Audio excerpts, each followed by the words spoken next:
Hey, I'm Peter, and welcome back to Books for Thoughts, where we break down books that spark better thinking, stronger habits, and more intentional lives. Today's book is different. It's not about one big idea. It's about how some of the most creative minds in history live their everyday lives. It's called Daily Rituals by Mason Currey, and it's a collection of over 160 short profiles of writers, artists, scientists, and thinkers, and the routines that shape their work. Let's step inside the day-to-day lives of some of the world's most brilliant creators. We often imagine great creatives as wild, spontaneous, unpredictable, waiting for inspiration to strike like lightning. But Daily Rituals reveals something surprising. Most creators thrived on structure. Many had strict schedules. They wrote from 8 to 12, took long afternoon walks, ate the same breakfast every day, and guarded their working hours like treasure. Why?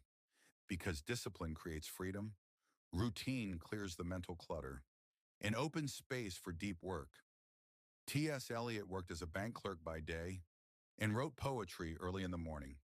Beethoven counted exactly 60 coffee beans for each cup he brewed. Hemingway wrote standing up, always in the early hours.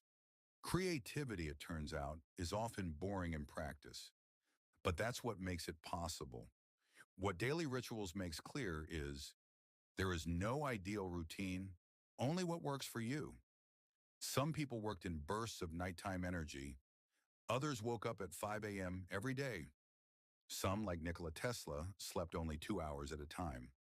Others, like Charles Darwin, were fiercely protective of rest. There's no one-size-fits-all.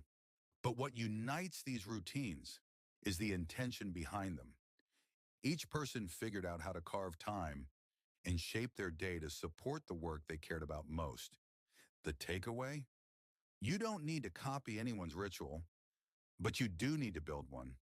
The right routine is the one that supports your focus, protects your time, and matches your natural rhythm. Many of the creators in this book didn't love their routine. In fact, a lot of them found it hard, even painful, to sit down and work. But they showed up anyway.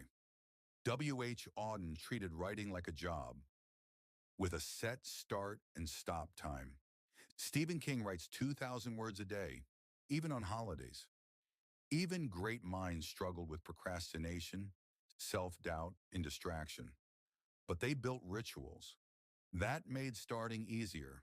They understood waiting to feel like it is unreliable, so they worked despite the resistance. That's what made them professionals, not just dreamers. One quiet pattern that emerges in the book is the role of solitude and repetition.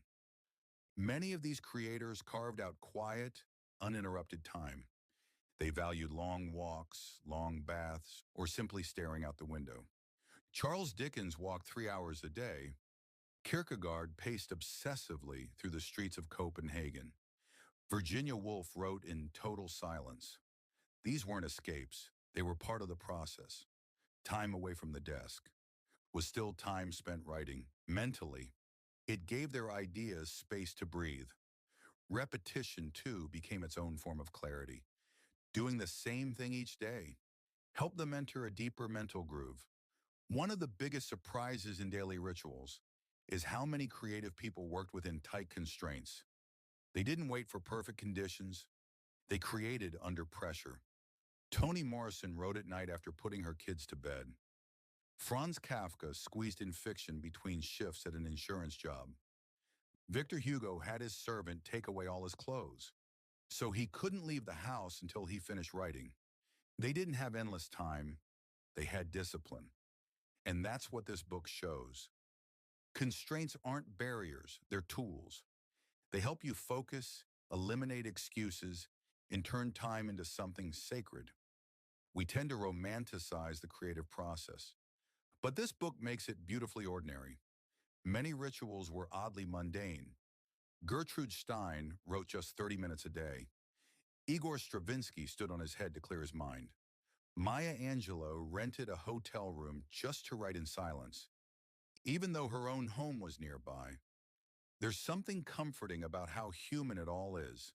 No magical formulas, no creative lightning bolts, just consistent, deliberate effort, usually wrapped in small, repeatable behaviors.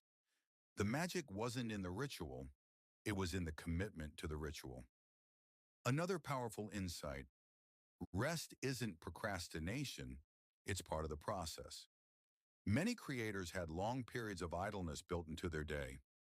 Napoleon napped regularly. Ludwig Wittgenstein would often spend hours just staring out a window before writing a single line. It wasn't laziness, it was space, room for the unconscious mind to work things out. We often think productivity means always doing, but in reality, sustained creativity requires alternating between intensity and recovery. True focus needs true rest.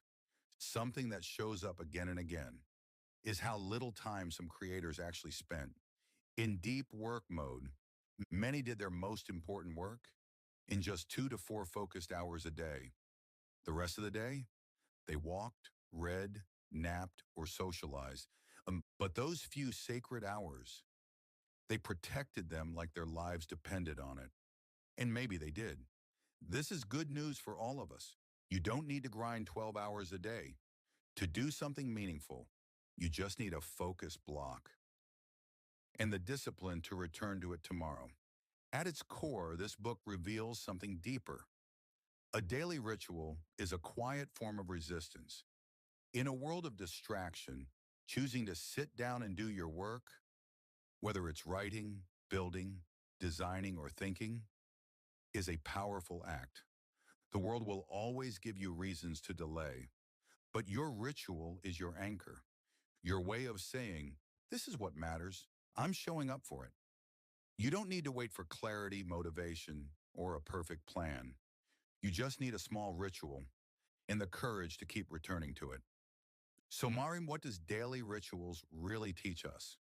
That creative lives aren't built in bursts of genius, but in repeated acts of intention. It's not about having all day. It's about protecting your best hours. It's about showing up when it's hard. And it's about finding freedom in the simple rhythm of doing the work. If this inspired you to rethink your own routines, consider picking up Daily Rituals by Mason Currey and supporting the author. Because this book is a gentle reminder that behind every masterpiece was someone making coffee, pacing the room, and getting started. And if you enjoy discovering the hidden habits behind great thinkers, don't forget to like, comment, and subscribe to Books for Thoughts, where small rituals become big breakthroughs. Until next time, protect your time, honor your rhythm, and create something worth repeating.